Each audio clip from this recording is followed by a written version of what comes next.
কমলপুর চলেছি একটা অর্ডারের ব্যাপারে কথা বলতে। আমি একজন ইন্টেরিয়র ডিজাইনার। কাজের শুরুর প্রথম দিকে নিজে হাতেই কাজ করতাম, কিন্তু ভালো কাজ করবার সুবাদে চারিদিকে এত বেশি কাজের পসার বেড়েছে যে অর্ডার নেবার জন্য সারাদিনই চারিদিকে ছুটে বেড়াতে হয়। এখন আমি শুধু অর্ডার ধরি, আর আমার একটা টিম রয়েছে, তারা কাজ করে।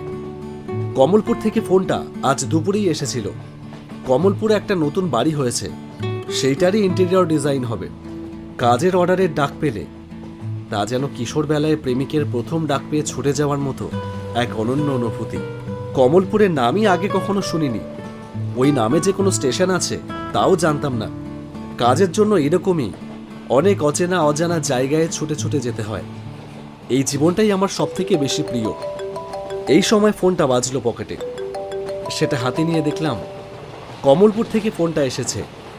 ফোনটা রিসিভ করলাম। হ্যাঁ দাদা বলুন। হ্যাঁ আপনি আসছেন তো? হ্যাঁ, আমি ট্রেনে রয়েছি। আসলে আগের ট্রেনটা একটুর জন্য মিস করে গেছি, তাই একটু দেরি হয়ে গেল, না হলে বিকেলের মধ্যেই চলে আসতাম। আচ্ছা ঠিক আছে, একটু তাড়াতাড়ি আসুন। আপনি যে সন্ধে করে ফেলবেন সেটা জানলে আপনাকে কাল সকালেই আসতে বলতাম। কেন, কোনো সমস্যা আছে? না, সমস্যা কিছু নেই, তবে একটা ভয় আছে। ভয়? কিসের ভয়? সেসব কথা পরে হবে, আপনি লেট করবেন না, তাড়াতাড়ি আসুন। স্টেশনে নেমে কিছু পেলে হয় আজকে। তার মানে? হ্যালো হ্যালো হ্যালো, যা, ফোনটা কেটে দিল। কি বলতে চাইছিল কে জানে।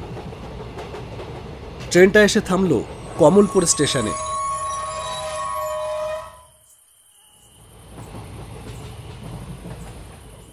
ট্রেন থেকে নেমে অবাক হয়ে লক্ষ্য করলাম আমি ছাড়া আর কেউ নামলো না প্ল্যাটফর্মে। গোটা প্ল্যাটফর্ম জুড়ে অদ্ভুত এক ধরনের অন্ধকার। এমন নির্জন প্ল্যাটফর্ম আমি জীবনে কখনো দেখিনি। যেন পরিত্যক্ত কোনো প্ল্যাটফর্মে আমি ভুল করে নেমে পড়েছি। একটাও মানুষ নেই কোথাও। স্টেশনের বড় ঘড়িটায় সময় দেখাচ্ছে রাত 8টা বাজে। এমন কিছু রাত তো হয়ে যায়নি। মরবি, বেঘরে মরবি, বেঘরে মরবি রে। চমকে উঠে পেছন ফিরতেই দেখলাম আদ্যপান্ত চাদরে মুখ ঢাকা একটা লোক কখন যেন পেছনে এসে দাঁড়িয়েছে। দেখেই বোঝা যায় লোকটা পাগল না হয়ে যায় না। সে ফিরে এসেছে, গন্ধ পাচ্ছিস না? বাতাসে তার শরীরের পচা গন্ধ পাচ্ছিস না?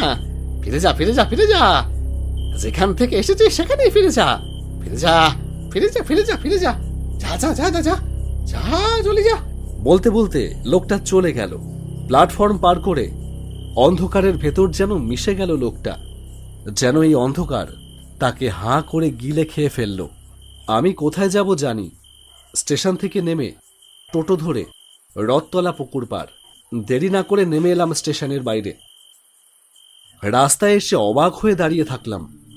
নিশ্চয়ই কোনো গন্ডগোল আছে আজকে, না হলে এই রাত 8টার মধ্যে গোটা এলাকা এমন থমথমে, এমন নির্জন হয়ে যেতে পারে না। এসে পড়ে কি ভুল করলাম? একটু পরেই একটা রিটার্ন ট্রেন রয়েছে, সেটা ধরে কি ফিরে যাব? না, অকারণেই ভয় পাচ্ছি বোধহয়। হতেই পারে জায়গাটা এরকম নির্জন। সব স্টেশনই তো আর আমার বনগার মতন গমগমে হবে নাকি। কিন্তু কোনো টোটোই তো দেখছি না আশেপাশে, যাবই বা কিসে করে?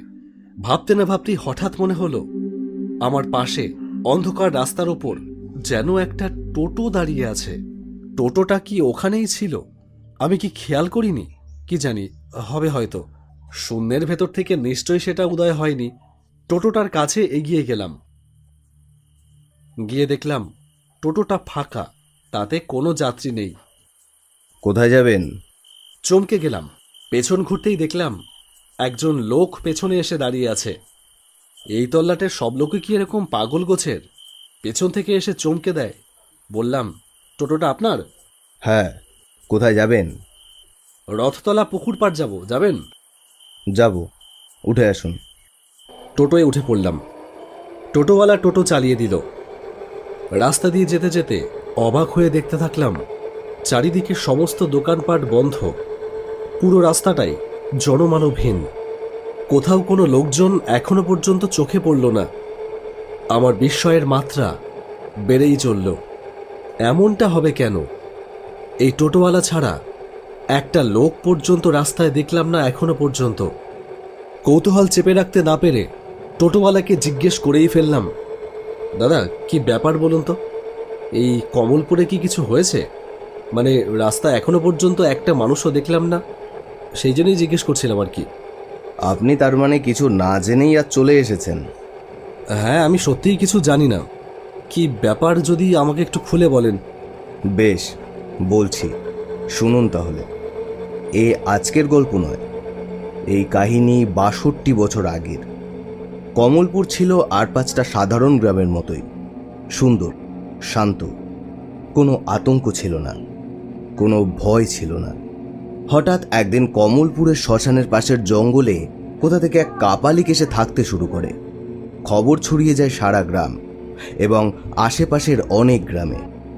বহু মানুষ এই কাপালিকের কাছে ছুটে আসতে থাকে তাবিজ কবজের জন্য। কেউ কেউ আসতো বশীকরণ, মারণ, উচাটনের জন্য। তবে সেই কাপালিক কিন্তু সেসব কিছুই করতো না।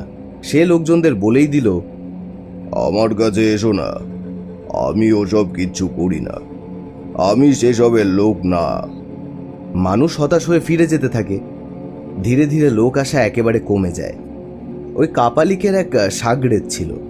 সে দিনের বেলা গ্রামে গ্রামে ভিক্ষে করে আনতো, তাই ফুটিয়ে দুবেলা পেটের খোরাক চলত তাদের। গ্রামের সরল সাধারণ মানুষ তখনও তাদের মতলব বোঝেনি। সেই তান্ত্রিকের ছিল এক ভয়ানক গোপন অভিসন্ধি। সেদিন ছিল অমাবস্যা, শনিবার। রাত ঠিক 12টার সময় কমলপুর গ্রামের এক কিশোর ছেলে শেষ ট্রেন ধরে বাড়ি ফিরছিল। হঠাৎ তার মনে হলো কে যেন তার পিছন পিছন আসছে। সে থমকে দাঁড়ালো, পেছন ঘুরল, দেখতে পেল কালো পোশাক পরা একজন কাপালিক বেশি লোক এসে দাঁড়িয়ে আছে ঠিক তার পেছনে। তার চোখের মণির রং অদ্ভুত ধরনের সবুজ।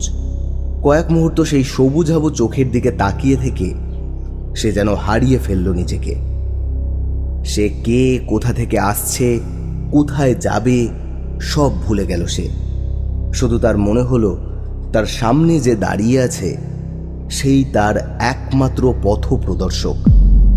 সেই তাকে পথ চিনিয়ে নিয়ে যাবে তার গন্তব্যে। কালো পোশাকের লোকটা পিছন ফিরে হাঁটতে থাকলো। তাকে অনুসরণ করলো সেই কিশোর ছেলেটা। অমাবস্যার অন্ধকারে কালো হয়ে আছে চারিদিক।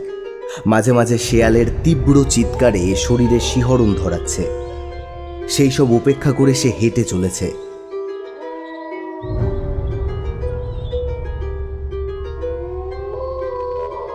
শ্মশান পেরিয়ে সেই জঙ্গলের পথে ঢুকে গেল লোকটা। সেই কাপালিক তখন তার তন্ত্রমন্ত্রের আসর জমিয়ে বসেছে। তার সামনে যজ্ঞের আগুন জ্বলছে। মরার খুলি আর হাড়গোড় ছড়িয়ে রয়েছে আশেপাশে। রয়েছে তন্ত্র সাধনার আরও নানান উপকরণ। কাপালিক বলল, এনেছিস? বাহ, এবার আজ রাতে অবশেষে আমার সিদ্ধি লাভ হবে। ওর তাজা রক্তে শয়তানকে স্নান করাতে পারলেই আমি শয়তান সিদ্ধ হব। তারপর গোটা দুনিয়া আমার হাতের মুঠোয়।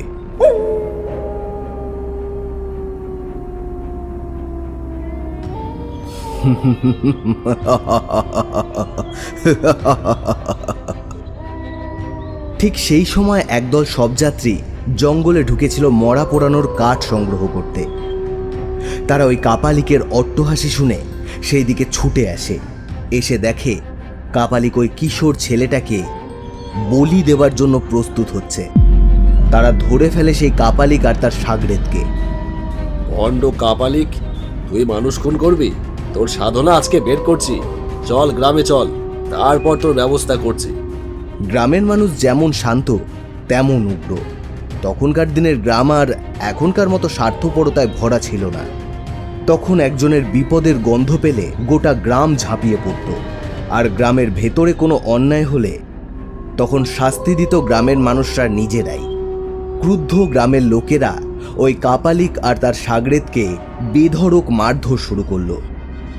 গ্রামের লোকেদের অকথ্য মারধরে তারা দুজনেই সেখানে মারা গেল।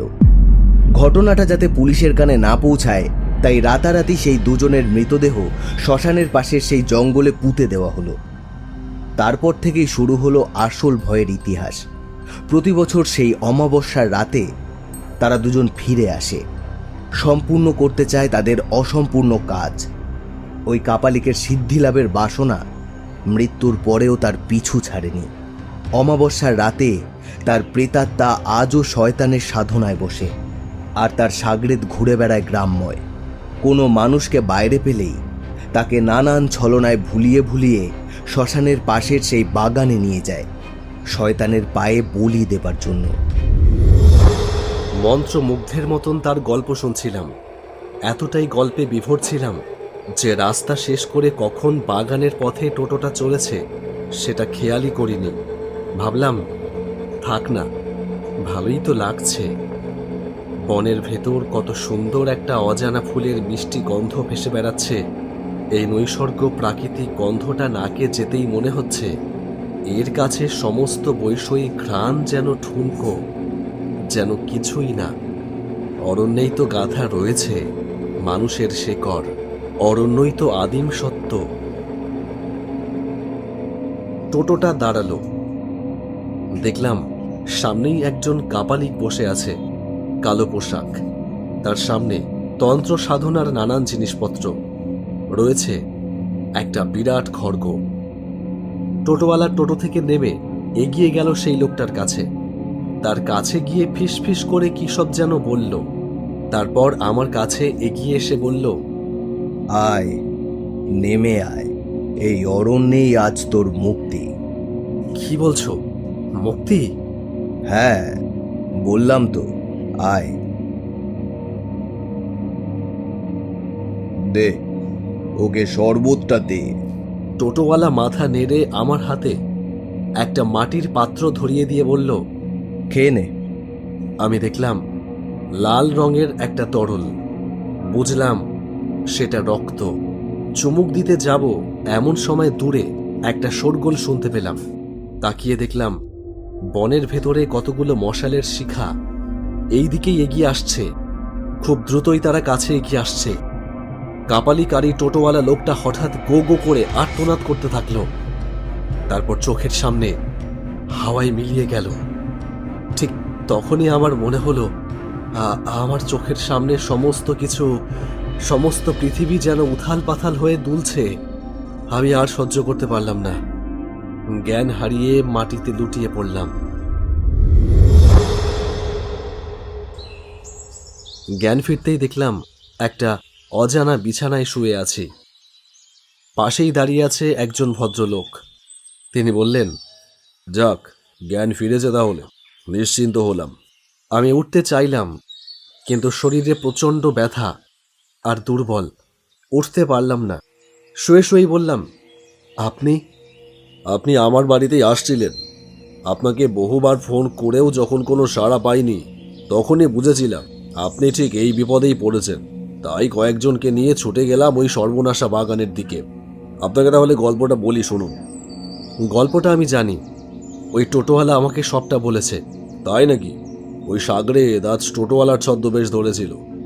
আপনার একবারও তাকে সন্দেহ হলো না? একটু হলেই তো কাপালিকের হাতে বলি হয়ে যেতেন।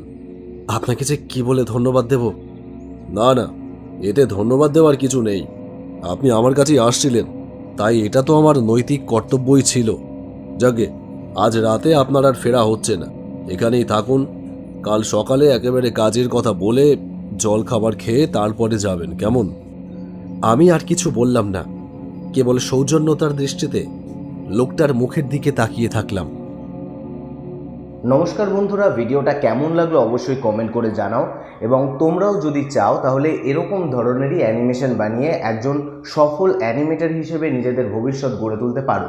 বর্তমানে পিঞ্জিরা অ্যানিমেশনে শেখানো হচ্ছে 2D অ্যানিমেশনের A to Z, অর্থাৎ 2D অ্যানিমেশন মাস্টার কোর্স। তো তোমরা যারা যারা অ্যানিমেশন শিখতে ইন্টারেস্টেড তারা এক্ষুনি নিচে দেওয়া হোয়াটসঅ্যাপ নাম্বারে যোগাযোগ করো এবং আমাদের নতুন ব্যাচে ভর্তি হয়ে যাও। ধন্যবাদ।